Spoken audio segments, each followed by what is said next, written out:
Svolta nella vicenda Italgas. Il sindaco di Chiavari ha chiesto alla società di rivedere il progetto per la costruzione di un nuovo palazzo. L'auspicio di Di Capua, realizzare posteggi al servizio del nuovo tribunale. Lo Spirito Santo è il protagonista dell'evangelizzazione, lo ha detto il Papa questa mattina in udienza generale. È la gioia, anche nel martirio, ha detto, che fa di un cristiano un bravo evangelizzatore. Quante sono le tue opere, Signore? Sarà dedicata alla biodiversità la giornata ecumenica per la custodia del creato che sarà celebrata in diocesi venerdì, sullo sfondo la preparazione al Sinodo dell'Amazzonia. Dopo 10 anni le confraternite sono tornate a riunirsi a Moneglia, a godersi la vita, detto il Vescovo, rende indifferente ai bisogni dell'altro. I confratelli sono da sempre esempio di preghiera e di carità. Chiude in pareggio a 130.900 euro il bilancio preventivo dell'Istituto per il Baliatico di Chiavari, 75 famiglie assistite ed una serie di eventi programmati in vista del rinnovo delle cariche amministrative. Buongiorno a tutti, ben arrivati a Tigullio oggi. Apriamo questa edizione con la politica amministrativa e torniamo a parlare di Chiavari. Anche il Centro per l'Impiego di Chiavari traslocherà nei locali del nuovo tribunale con ingresso da via Trieste. Questa mattina è arrivata la conferma ufficiale dello svincolo del quarto piano proprio sotto la nuova sede INPS che sarà inaugurata venerdì. E in Consiglio Comunale è arrivata la svolta anche per quanto riguarda la zona attorno al palazzo, ovvero quella dove Italgas avrebbe costruito un edificio di edilizia residenziale. Ieri il sindaco Di Capua ha annunciato di aver chiesto alla società di rivedere il progetto. Sentiamo. C'è una svolta nell'intricata vicenda Italgas e della comunicazione resa in Consiglio Comunale dal sindaco di Chiavari Marco Di Capua, che ha annunciato l'avvio di un dialogo con la società proprietaria dell'area alle spalle del palazzo polifunzionale di via Trieste, dove secondo il progetto presentato avrebbe dovuto sorgere un nuovo palazzo, che ha generato le proteste degli abitanti della zona e dell'opposizione in Consiglio Comunale. Ho avviato le trattative con il direttivo di Italgas. Ho trovato una disponibilità al dialogo, a trovare una soluzione alternativa al progetto presentato, per cui sono fiducioso che si possa trovare ad una soluzione che possa soddisfare sia i rappresentanti del comitato, ma anche tutti coloro che usufruiranno del palazzo polifunzionale. Ad Italgas Di Capua ha prospettato la possibilità di realizzare in quella zona un posteggio a servizio del quartiere e degli uffici che trovano sede nel palazzo. Il progetto, come è stato presentato, poteva essere presentato anche se il PUC di Levaggi fosse stato approvato definitivamente. Detto ciò, io auspicherei un parcheggio, in quanto è stimata una superficie di circa 120 posti auto. Dobbiamo tenere presente che si tratta di un'area privata, per cui se hanno un diritto da costruire, questo deve essere valorizzato. Si è anche parlato di un'eventuale cessione al Comune di Chiavari, dirò bisogna bene valutare i costi della bonifica. Il mosaico degli sportelli che si trovano o si troveranno in quello che avrebbe dovuto essere il nuovo Tribunale di Chiavari si compone da oggi di un nuovo tassello, perché è di stamattina la notizia dello svincolo del quarto piano da parte del Ministero della Giustizia, il che apre le porte al trasloco del Centro per l'Impiego. È arrivato l'ok definitivo da parte del Ministero di Grazia e Giustizia per lo svincolo del piano quarto, quindi il piano inferiore rispetto all'INPS, per cui c'è il via libera definitivo per scongiurare l'abbandono di Chiavari dal Centro per l'Impiego. La cronaca: i sommozzatori dei Vigili del Fuoco hanno recuperato un sub che stava facendo un'immersione sul relitto della Haven a Renzano. L'uomo ha perso prima il contatto con il gruppo con cui si stava immergendo e poi con il relitto, continuando la risalita in solitaria e allontanandosi di circa 500 metri dal punto di immersione. I sommozzatori hanno raggiunto la zona con l'elicottero e, individuata la posizione del sub, hanno chiamato il gommone dei pompieri con la squadra iperbarica a bordo. Dopo circa 40 minuti in cui gli hanno prestato assistenza nella fase di decompressione, il sub è stato portato in gommone al porto di Arenzano, dove era presente ad attenderlo il 118. Le condizioni erano buone e il medico non ha ritenuto necessaria ulteriore assistenza. Apriamo la pagina ecclesiale con l'udienza generale tenuta questa mattina da Papa Francesco. Il Papa è tornato a parlare degli Atti degli Apostoli, incentrando la riflessione sull'incontro di Filippo con l'Etiope. Questa pagina, ha spiegato il Santo Padre, rivela l'importanza di comprendere la parola di Dio e i sacramenti e fa capire, ha aggiunto, che senza lo Spirito Santo non c'è evangelizzazione. È un brano molto denso quello su cui si sofferma Francesco. Dopo il martirio di Stefano si scatena una violenta persecuzione contro la Chiesa di Gerusalemme. Il Papa spiega che la persecuzione appare come uno stato permanente della vita dei discepoli, ma il fuoco dell'evangelizzazione non si spegne. Il Pontefice chiede poi qual è il segno che rende evangelizzatore un cristiano e risponde: la gioia anche nel martirio. E a braccio fa un esempio. Sentiamo. Padre, io vado a evangelizzare, sì, cosa fai? Io annuncio il Vangelo e dico chi è Gesù e cerco di convincere la gente che Gesù è Dio. Caro, questo non è evangelizzazione. Se non c'è lo Spirito Santo non c'è evangelizzazione. Questo può essere proselitismo, può essere pubblicità, ma l'evangelizzazione è farti lasciare dallo Spirito Santo, che sia Lui a spingerti all'annuncio. Dopo aver fatto incontrare l'Etiope con il risorto, l'Etiope incontra Gesù risorto perché capisce quella profezia. Filippo scompare, lo Spirito li prende e li invia a fare un'altra cosa. Ho detto che protagonista dell'evangelizzazione è lo Spirito Santo. E qual è il segno che tu, cristiano, cristiana, sei un evangelizzatore? La gioia, anche nel martirio. E Filippo, pieno di gioia, andò da un'altra parte a predicare il Vangelo. Che lo Spirito faccia di tutti noi, battezzati uomini e donne che annunciano il Vangelo, per attirare gli altri non assieme a Cristo, che sanno fare spazio all'azione di Dio, che sanno rendere gli altri liberi e responsabili dinanzi al Signore. Veniamo ora in diocesi. Suore Gianelline in lutto, è scomparsa Suor del Redentore Carbone, vera istituzione per l'Istituto Gianelli di Rapallo, dove ha trascorso moltissimi anni dedicando passione nell'educazione dei bambini e dei ragazzi. Aveva 92 anni, per più mandati è stata madre provinciale. Negli ultimi anni si era ritirata alla casa delle Gianelline del Conservatorio, dove risiedono le suore più anziane. Chi l'ha conosciuta oggi la ricorda come un esempio di fedeltà alla scelta della consacrazione. Laureata in lettere all'Università Cattolica di Milano nel 1954, ha poi speso la sua vita prima nell'insegnamento e poi nella guida delle comunità, rimanendo però sempre presente nelle scuole. Venerdì 4 ottobre, memoria liturgica di San Francesco, sarà celebrata in diocesi la giornata ecumenica per la custodia del creato, con inizio alle 18:45 alla Basilica dei Fieschi. Ci sarà un percorso a piedi e in chiesa la riflessione proposta da Don Paolo Zanandreis. Alle 21, sempre nella Basilica, sarà possibile assistere all'opera di teatro musicale Francesco il Sultano, che propone la rievocazione dell'incontro di Damietta avvenuto 8 secoli fa e che apre per la nostra diocesi il percorso dedicato al dialogo interreligioso che si svolgerà per tutto l'anno pastorale. Sentiamo.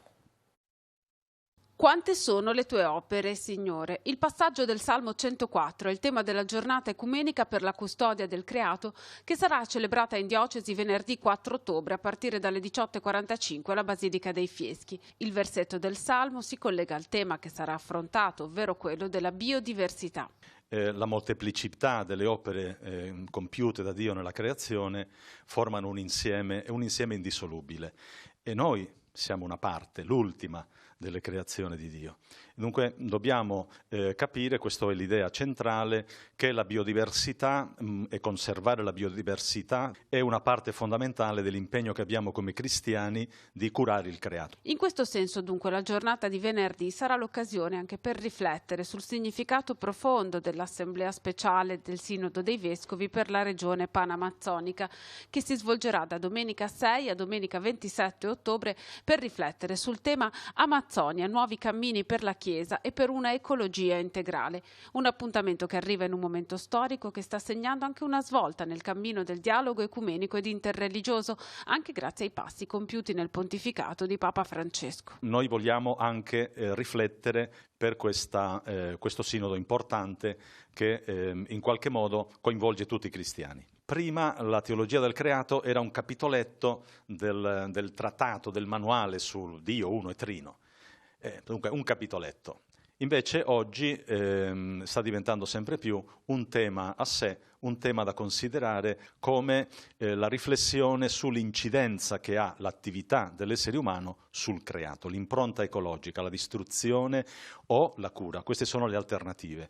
Noi dobbiamo, come cristiani, predicare, proclamare e attuare la difesa, la protezione del creato, dunque della biodiversità. La sensibilità sul creato è penetrata nelle chiese occidentali, nel cattolicesimo e nelle chiese evangeliche e protestanti, attraverso gli orientali, attraverso le chiese orientali. Questa impostazione della teologia ortodossa è in qualche modo cominciata a penetrare. Nel 1927, per esempio, è quando è stato istituito il giorno della creazione nell'Assemblea Ecumenica di Graz, quando tutte le altre chiese hanno deciso, come era già dagli anni 60 un'abitudine della Chiesa ortodossa, chiamare tutte le chiese a celebrare il giorno del creato. Dov'è la verità? È il titolo di un incontro promosso dall'Azione Cattolica Diocesana in programma per domani sera alle 21 nel seminario vescovile di Chiavari. Ospite Stefano Pasta, giornalista e ricercatore dell'Università Cattolica di Milano, che metterà a tema proprio questo interrogativo, un'occasione per aiutare nel discernimento di fronte a notizie che si leggono o si ascoltano. L'appuntamento è aperto a tutti. Moneglia ha ospitato nei giorni scorsi il 22esimo raduno diocesano delle confraternite. Nell'occasione si sono ritrovati anche i giovani confratelli appartenenti alla regione ecclesiastica ligure. A presiedere la messa il vescovo che nell'omelia ha invitato a non essere indifferenti ai bisogni dell'altro. Sentiamo. Dopo 10 anni il raduno delle confraternite è tornato a Moneglia. Per l'occasione la messa è stata celebrata sul Sagrato di Santa Croce e l'altare è stato allestito sopra un gozzo in cima alla scalinata dell'oratorio. Speciale accoglienza dunque per il vescovo che, nel colpo d'occhio della piazza gremita di confratelli, cappe e grandi crocifissi, ha spiegato che oggi la società dei consumi distoglie dalle necessità degli altri, rende indifferenti a tutto e fa perdere il senso della propria vita. La fede è l'ascolto di Dio. Se ascolto la parola di Dio, allora mi rendo conto di che cos'è la vita, di dove porta la vita, dove sono le cose importanti. La parola di Dio mi dà la possibilità di leggere oltre la vita, di pensare dove vado. Ancora oggi le confraternite sono un riferimento di preghiera e carità, un mondo radicato nella tradizione che cerca di sfuggire dall'indifferenza crescente dei nostri giorni. Perché abbiamo anche uno scopo di aiutare chi ha bisogno. Quest'anno abbiamo aiutato un'associazione e stamattina i soldi della raccolta verranno devoluti a questa associazione, è quella dell'associazione Osteogenesi Imperfetta. Il movimento delle confraternite è in crescita in tutta Italia. La Liguria ne conta 400, 152 soltanto nell'arcidiocesi di Genova. Tant'è vero che un altro anno ci sarà il raduno interregionale che si farà a Ovada il 3 di maggio. Ci saranno le 3 regioni principali che hanno le più tante confraternite, cioè la Liguria, il Piemonte e la Lombardia. Il raduno diocesano a Moneglia è stato anche l'occasione per farsi alcune domande di fondo sui giovani. Cioè se i nostri oratori sono luoghi accoglienti, se il nostro stile di vita confraternale può essere di interesse, può essere stimolante per attirare un giovane. Se sapremo dare una risposta seria ed attenta a queste domande, potremo davvero essere capaci di diventare anche noi confraternite quella Chiesa in uscita che tante volte Papa Francesco ci ha richiamato. È stato approvato il bilancio preventivo dell'Istituto per il Baleatico di Chiavari. Il documento pareggia 130.900 euro. Nelle entrate la voce più significativa è rappresentata dai proventi delle locazioni degli immobili di proprietà dell'ente, ma anche dalle offerte libere e donazioni che sono in crescita e hanno consentito di abbattere le liste di attesa. Il prossimo 23 ottobre saranno rinnovate le cariche del Consiglio di amministrazione. Il 10 febbraio del 1925 il Consiglio di amministrazione dell'Istituto per il Baleatico di Chiavari delibera la prima assistenza ad una bimba nata 4 giorni prima residente a Caperana, la cui famiglia versa in stato di povertà. Una missione a cui l'ente ha tenuto fede sino ad oggi con un numero crescente di assistiti, 75 le famiglie aiutate con un budget annuale di quasi 60.000 euro attinti dal patrimonio immobiliare dell'Istituto, frutto dei lasciti del fondatore, l'avvocato Antonio Daneri, e dalle libere oblazioni. Le oblazioni noi prudenzialmente le stabiliamo in 12.000 euro, ma negli ultimi anni hanno sempre superato i 20.000 euro. In più l'anno scorso si è chiuso il lascito testamentario del concittadino chiavarese Lamberto Garbarino, che ha dato un grosso contributo per la riduzione del debito che avevamo contratto in occasione del rifacimento delle facciate nel 2009, del rifacimento degli immobili dell'Istituto. La crescente sensibilità nei confronti dell'Istituto ha consentito negli anni di abbattere le liste di attesa. Era una problematica che l'Istituto aveva, cioè le mamme si rivolgevano a noi ma dovevano attendere 3, 4, 5, 6 mesi per poter entrare, perché purtroppo i posti disponibili erano limitati. Attualmente invece siamo riusciti, con un'attenta valutazione delle domande e anche con l'incremento delle disponibilità, a eliminare completamente le liste d'attesa. Un altro aiuto significativo è rappresentato dalle donazioni in natura, sia di vestiario sia di alimenti. Che provengono dal Banco Alimentare di Genova, che noi dobbiamo sempre ringraziare per il grande aiuto che ci dà, e poi vengono suddivisi dalle volontarie e vengono preparati appunto 75 sacchi di alimenti che vengono dati alle famiglie, che ricevono quindi circa 7-8 kg di alimenti tutti i mesi. Il bilancio preventivo 2020 chiude con un pareggio di 130.900 euro e conclude un mandato amministrativo in vista del rinnovo delle cariche. Il 22 ottobre, in base al primo insediamento, scade il quadriennio e quindi il Consiglio d'amministrazione va a scadenza. È stato di questo avvertito ovviamente il Comune di Chiavari, che nominerà 3 consiglieri e il Presidente, e la società economica, che nomina 2 consiglieri. La Regione Liguria ha conferito un riconoscimento all'infermiere che ha fatto partorire una donna al telefono. Vediamo la notizia sul nostro sito teleradiopace.com. Il presidente della Regione Giovanni Toti e l'assessore alla sanità Sonia Viale hanno consegnato un doppio riconoscimento, una targa e una bandiera a Daniele Asso, l'infermiere operatore del 118 di Genova, che nella notte tra mercoledì 18 e giovedì 19 settembre ha aiutato una donna a partorire facendo da ostetrico a distanza al telefono con il marito di lei.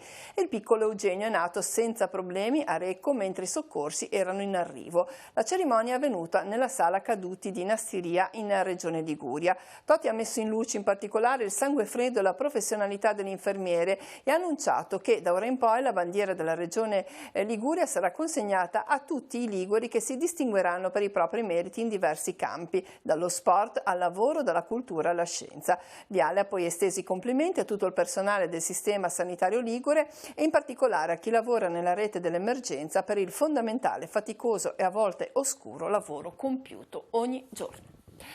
E ora sfogliamo i quotidiani in edicola quest'oggi insieme a Marco Revello, poi ci ritroviamo con tutti gli aggiornamenti, la redazione e le notizie sportive. Avvenire titola La croce per tutti, ondata di reazione al ministro dell'istruzione secondo cui a scuola starebbe meglio una mappa al posto del crocifisso. I vescovi dicono è un simbolo educativo, parole chiare da quasi tutti i partiti, non si tocca, il crocifisso nelle aule non è in contrasto con la laicità, strumentale rimuoverlo. E a Bologna indigesto brodo di polemiche sui tortellini, si sgonfia in 24 ore la polemica inventata sul ripieno di pollo contro la tradizione bolognese. La diocesi si dice una fake news e strumentalizzazione inaccettabile anche in tempo di campagna elettorale. E ieri è iniziato anche il mese missionario straordinario, il Papa, la Chiesa se non è in uscita non è Chiesa. La fotonotizia arriva da Genova, la ricostruzione del ponte sul Polcevera, la base per il ponte Genova Avanti Veloce, ricostruzione il primo impalcato del nuovo viadotto. E poi DEF e manovra, ticket secondo il reddito e 500 euro dal cuneo fiscale, maggiore contribuzione sulla sanità, Boccia dice sì alla rivalutazione dell'IVA. Proteste con 60 feriti, Hong Kong rovina la festa della Cina e vediamo nelle pagine interne. Hong Kong, il giorno più lungo, esplode la rabbia del 70° anniversario della Repubblica Popolare Cinese, 200 gli arresti, 100.000 in strada, un manifestante colpito dalla pallottola di un poliziotto ora è in grave condizioni. Siamo sul secolo XIX, anche qua la fotonotizia è sul nuovo ponte di Genova, posato sui piloni da 2 maxi gru il primo elemento orizzontale, entusiasmo degli operai, il Premier Conte, una lezione per il Paese, ma non dimenticheremo le vittime del crollo. In retroscena, all'ombra del viadotto, parte la mediazione per costruire la Gronda, mediazione tra i due partiti di maggioranza in governo. E poi Renzo Piano, bella energia, il cantiere che avanza è come un miracolo. Silenzio e velocità, così portiamo in cielo i pezzi dell'opera. Il personaggio Emanuele Cappelli, 41 anni, capocantiere di Fagioli. E poi anche notizie dal nostro territorio, Spielberg e il boss, torneremo presto a Portofino, il boss è Bruce Springsteen. E poi il caso Rapallo, il castello resterà off limits anche a Natale. Veniamo dal secolo XIX nelle pagine interne, salta anche il Natale per il castello, serve un centro congressi ma non c'è spazio, la casa per le feste di fine anno sarà ancora Villa Devoto. Il castello ora ancora nell'area sotto sequestro, il ragazzo folgorato ad agosto, incidente probatorio oggi sul lungomare, verifiche per l'antico maniero rappallese, nuova perizia su impianto luci e accessibilità. E sempre dal Levante del secolo XIX è ancora a Rapallo, il porto Carlo Riva rimane senza yacht, ora messa in sicurezza i lavori alla diga, scaduta l'ordinanza per la riapertura momentanea, da ieri l'ex primo scalo turistico d'Italia ha tutte le banchine deserte. Il muraglione costruito male, chiuso l'accertamento tecnico, e poi c'è anche la direzione distrettuale antimafia che indaga sullo smaltimento dei rifiuti.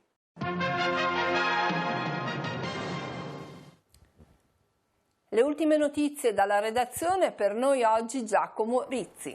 Grazie Cristina e un saluto a chi ci segue da casa.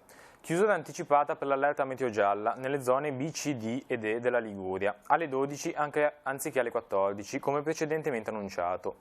Le precipitazioni sono concentrate nella nottata, soprattutto nello Spezzino, con le cumulate maggiori rilevate nelle stazioni di Monte Rocchetta con 56,6 mm all'ora, Luni Provasco con 53,4 e Porto Venere con 51,6. Fin dalle prime ore del mattino della giornata di oggi il sole ha preso il posto delle nuvole, che interessano ancora il settore di Levante, seppur con ampie schiarite. L'instabilità proseguirà ancora per tutta la giornata, improbabili però fenomeni temporaleschi rilevanti. Dalla redazione è tutto, la linea può tornare allo studio. Bene, grazie. Apriamo ora la pagina sportiva e parliamo di basket. Si è disputato al palazzetto del Parco Tigullio a Lavagna la seconda edizione del torneo di basket femminile Memorial Carlo Parpaglione, figura di spicco nel mondo sportivo locale. Il torneo è stato vinto dalla formazione Laura Spezia, secondo posto per la Polisport Lavagna, terzo per il Meeting Genova. L'occasione è stata quella di ricordare la grande passione e l'impegno per lo sport di Parpaglione, che tra le varie cariche ha ricoperto anche quella di presidente del Panathlon Club Tigullio Chiavari. Al tempo stesso sottolineare l'importanza dell'attività fisica e del movimento, soprattutto per i giovani. Proprio per questi motivi la manifestazione è stata ufficialmente introdotta nel calendario europeo della settimana europea dello sport, European Week of Sport, volta a promuovere la partecipazione sportiva e l'attività fisica nei Paesi membri dell'Unione Europea. L'edizione di quest'anno si preannuncia particolarmente estesa, con la partecipazione di 32 Paesi e 35 partner europei, tutti insieme per incoraggiare lo sviluppo di una società sana, felice e inclusiva.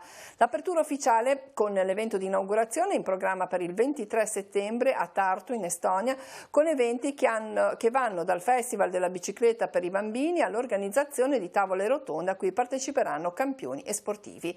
Il Memorial Carlo Parpaglione è tra le 33 manifestazioni italiane riconosciute dalla Presidenza del Consiglio dei Ministri come meritevoli di essere iscritte nell'album europeo.